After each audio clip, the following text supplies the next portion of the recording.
So I look in front. Yeah. When we talk about scarf, with me is Dr. Paul Nguyen. Paul, we welcome you to TV Asia. As we talked about, today's proceedings are going for this foundation, which is called SCARF, Sudden Cardiac Death Awareness Research Foundation. You've been practicing in this area for many, many years now, and after initial, setting it up, it's always that our community, Asians, we are always in there making a difference to the mainstream American, make a difference and let everybody know about it, that we do care. And that's what you have taken it up. Let's hear from you why this has been so important for you to pick up this issue. And you were mentioning on the podium that it is the women of our ethnicity, basically the South Asian women, they are so many prone to it, but as we all know, our mothers, we have seen it, they're the last one. They're the last one. Somebody has to push them, like they themselves don't go. She's been doing for everyone all through her life, but nobody does for her. So this is a message for anyone. If you have sisters, mothers, wives and all, you must make sure that you take care of them. Yes, thank you so much for having me. Sudden Cardiac Death Awareness Research Foundation was founded about 5 years ago, and our goal here is to educate the community and to bring them up to date in terms of their risk. As you are aware, being an ethnic female, the risk is high. In the world that we live today, sudden cardiac death is 450,000 per year, more so than all cancers combined. And the ethnic women, I think they're between the Hispanic women in terms of their number one risk of death, followed by the African American. Where are you at in the totem pole? I think you're wedged either in between or being number one yourself. You're absolutely correct. You know, throughout my practice, I've taken care of so many people, Caucasian American, Asian American, but from ethnic American, Indian American, especially the women, we don't find them in our offices. We don't find them complaining about symptoms of fatigue and shortness of breath. They're looking for chest pain. Don't look for chest pain. Fatigue and shortness of breath is the number one player reflecting heart disease itself. And you're absolutely correct again. We need to speak up. We need to complain. We need to tell our healthcare provider the truth, not hold back.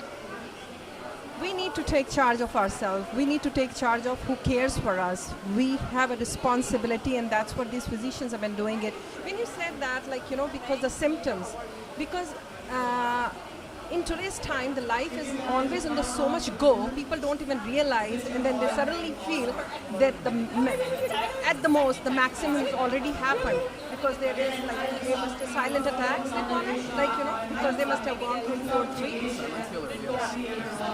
How to take charge of ourselves? I think that we have to be self-aware.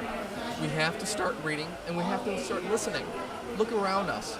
You have to identify yourself as an ethnic woman. It's empowerment. I always tell women to be superwomen, and in order to be superwomen, they have to put their health first. So look at your risk. Do you have any family history, which is number one? Do you have hypertension, diabetes?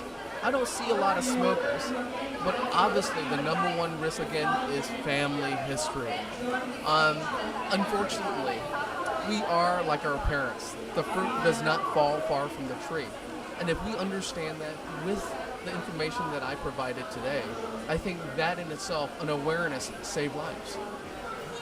And which is very important, we like to look beautiful from outside, but it is more crucial and important for us to look beautiful inside. Your numbers do matter. That is like walking on the ramp. But if it is not, so there, and I'm so sorry to say, I was watching, the ladies are busy. There is so much important conversation is going on. They are busy buying jewelry. You could still buy jewelry, but first make sure that at least listen that somebody has come from all. And this is where we do all fail completely. I mean, I'm just vocal in saying it, because we just, when it comes, we wait for things to happen. I think you're absolutely correct. You know, today I'm so happy to be amongst all of us. But I came here today to ensure the fact that ethnic women are empowered with their health. It's unfortunate that we do have risk, but look around us. We have beautiful models.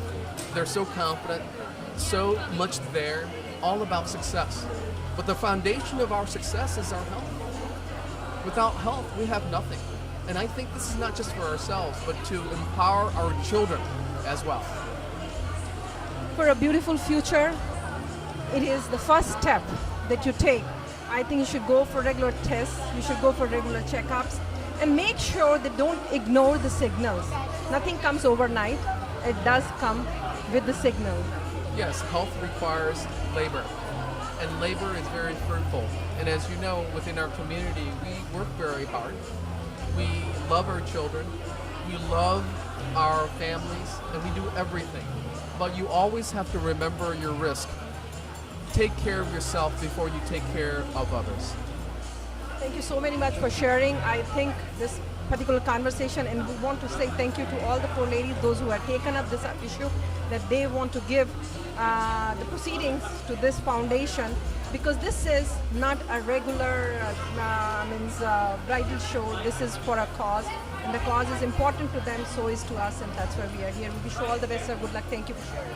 Thank you so much. And please go to scarfnow.org and basically support our endeavors to save lives and to make all of you, the ethnic women out there, to be super women. Thank you. We don't want anyone in our family and your family to be the next one. Let's take charge. Thank you so much. Thank you so much for having me.